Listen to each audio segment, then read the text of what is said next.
You, John Fitzgerald Kennedy, do solemnly swear. I, John Fitzgerald Kennedy, do solemnly swear. That you will faithfully execute the office of President of the United States. That I will faithfully execute the office of President of the United States. And will, to the best of your ability. And will, to the best of my ability. Preserve, protect, and defend the Constitution of the United States. Preserve, protect, and defend the Constitution of the United States. So help you God. So help me God.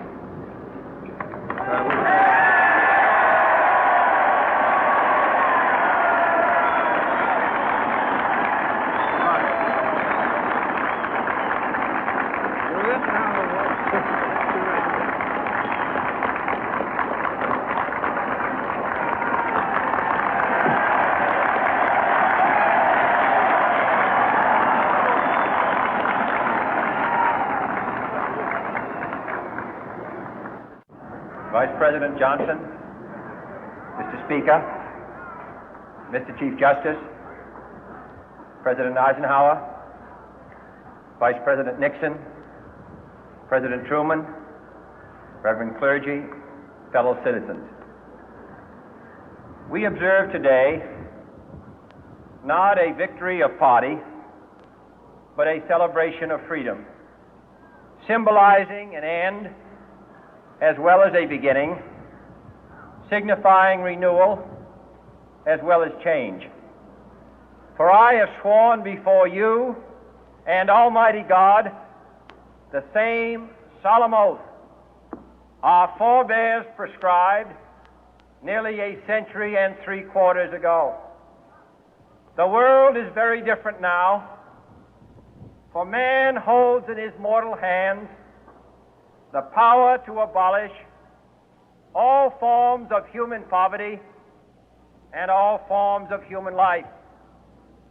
And yet the same revolutionary beliefs for which our forebears fought are still at issue around the globe. The belief that the rights of man come not from the generosity of the state, but from the hand of God. We dare not forget today that we are the heirs of that first revolution. Let the word go forth from this time and place to friend and foe alike that the torch has been passed to a new generation of Americans born in this century, tempered by war, disciplined by a hard and bitter peace, proud of our ancient heritage, and unwilling to witness or permit the slow undoing of those human rights to which this nation has always been committed and to which we are committed today at home and around the world.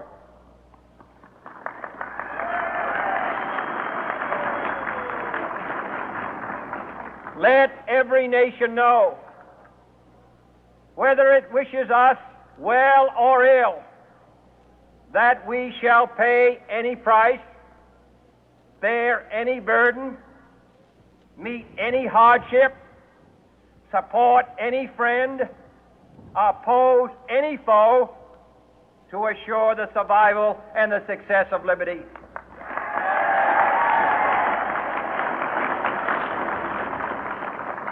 This much we pledge and more. To those old allies whose cultural and spiritual origins we share, we pledge the loyalty of faithful friends. United, there is little we cannot do in a host of cooperative ventures. Divided, there is little we can do, for we dare not meet a powerful challenge at odds and split asunder. To those new states whom we welcome to the ranks of the free, we pledge our word that one form of colonial control shall not have passed away, merely to be replaced by a far more iron tyranny. We shall not always expect to find them supporting our view, but we shall always hope to find them strongly supporting their own freedom, and to remember that in the past, those who foolishly sought power by riding the back of the tiger ended up inside.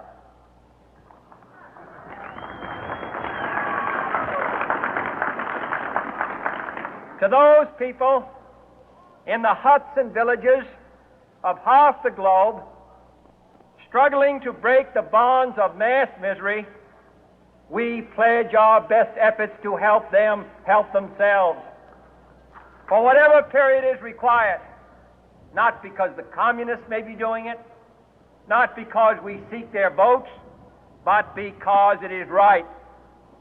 If a free society cannot help the many who are poor, it cannot save the few who are rich.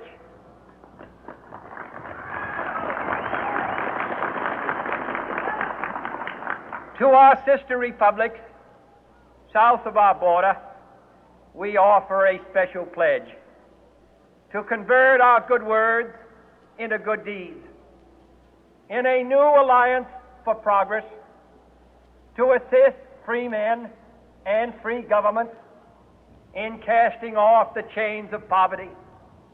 But this peaceful revolution of hope cannot become the prey of hostile powers. Let all our neighbors know that we shall join with them to oppose aggression or subversion anywhere in the Americas. And let every other power know that this hemisphere intends to remain the master of its own house.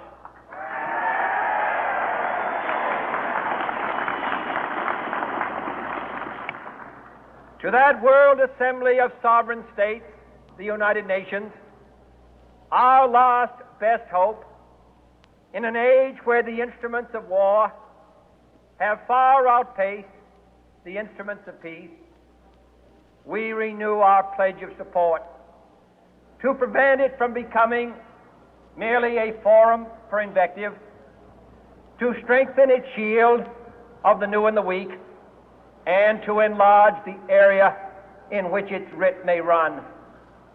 Finally, to those nations who would make themselves our adversary, we offer not a pledge, but a request that both sides begin anew the quest for peace.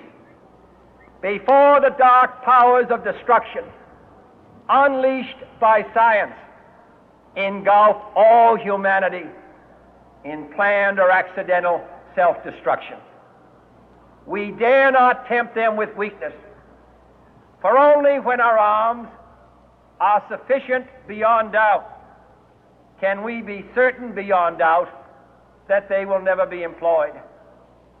But neither can two great and powerful groups of nations take comfort from our present course, both sides overburdened by the cost of modern weapons, both rightly alarmed by the steady spread of the deadly atom, yet both racing to alter that uncertain balance of terror that stays the hand of mankind's final war. So let us begin anew, remembering on both sides that civility is not a sign of weakness, and sincerity is always subject to proof. Let us never negotiate out of fear, but let us never fear to negotiate.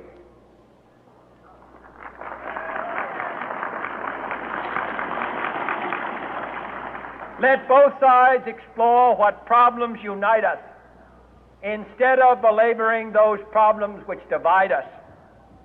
Let both sides, for the first time, formulate serious and precise proposals for the inspection and control of arms, and bring the absolute power to destroy other nations under the absolute control of all nations.